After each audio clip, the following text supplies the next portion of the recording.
What's going on, boys? Welcome back. This is a Surron UltraBee foot brake, and in today's video I'm going to show you how to take our YZ250 master, our hardware kit, and install it on your Surron UltraBee foot brake.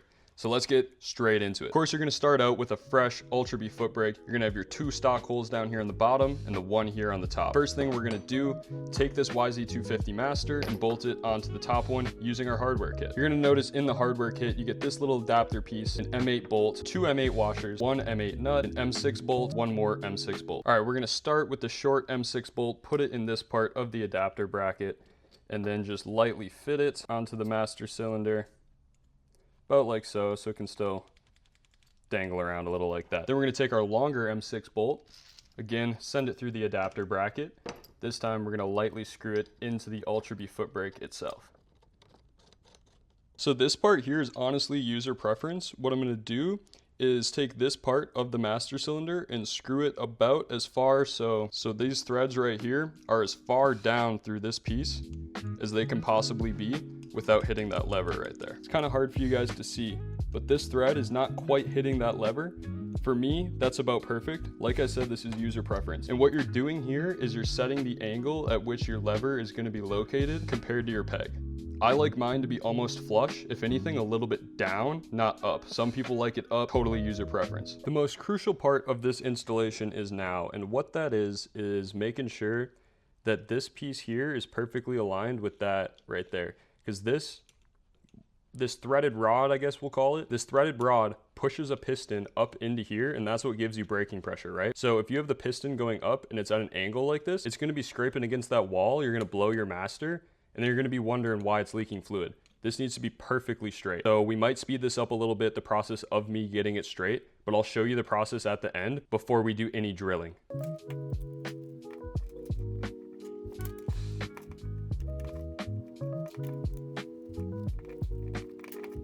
One more very crucial part before you do any drilling.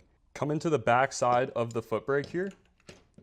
You'll notice the master cylinder right there bulges. That's what we use the two washers for in a minute. But you don't want this part of your master hitting on the foot brake because it won't be able to align properly. So if we go back to the front side and look at it, you'll notice this little adapter piece is at a bit of an angle. There's a good bit of air through here that you can see, and we're perfectly straight right now.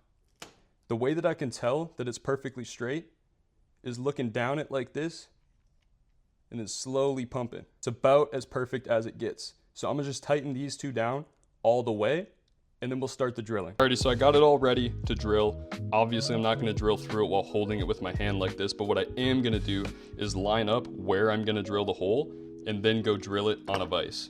So, alright, so I got the foot brake sitting on just this part of the bracket on the table. You can see most of it's falling off. That's so I can get it nice and flat.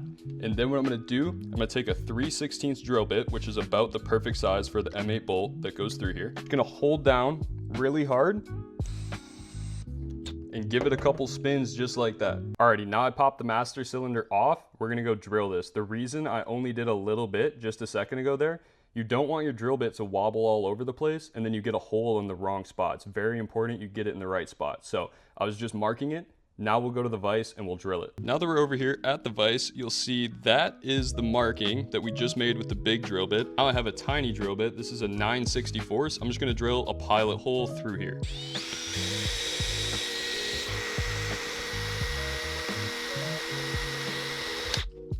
Boom, our pilot hole is now drilled. We're just gonna come back with a bigger drill bit, drill it out again and again till we get up to that 3/16. Coming in with a 15/64 now.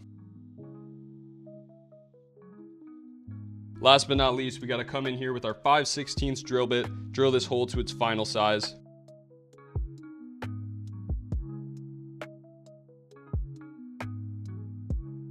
Alrighty, we have finished drilling our hole. Now, before you guys go to drill yours, let me say I did not leave quite enough meat right here. You should leave at least 2 millimeters. That is paper thin. It's gonna work just fine, but if you can help it, don't drill it that close to the edge. Drill a little bit further that way. Keep just a little more meat right here. Now you're gonna notice I left both of those top two bolts just a little bit loose until we get this M8 bolt fitted in here. So when we go to put the M8 bolt, you need to take your two washers, line them up over the hole, slide your master over top, Boom, just like so. You'll see I got the 2 washers and then the bolt through. Alrighty, now we're over here on the back side. We're gonna take our M8 nut and tighten it on down. Take your 12mm wrench and your 6mm Allen key, and I'm just gonna snug this baby up a little. All right, back to the front side. We're gonna take this pin, send it through our lever, boom, like so. Then we're gonna take the cotter pin, send it through the pin, boom. Bend it around just like that so it can't come out. Now what I'm gonna do, before I tighten this stuff down, I'm gonna get it perfectly straight and aligned, then I'll tighten these 2. Lastly, I'll tighten this one.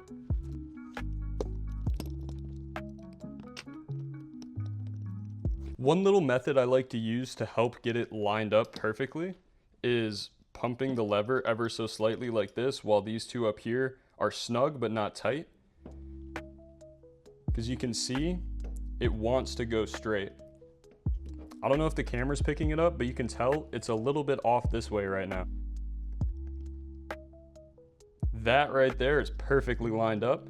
So now I'm gonna tighten everything down. And that, boys, is how you install a YZ250 master on your Surron UltraBee foot brake. Don't forget to tighten this little guy right here so that doesn't get all loose. Besides that, that's it for the video today. Don't forget to look in the link in the description so you can see the video on how to bleed your UltraBee brakes. And I'll see you boys in the next one. Peace. Maybach music.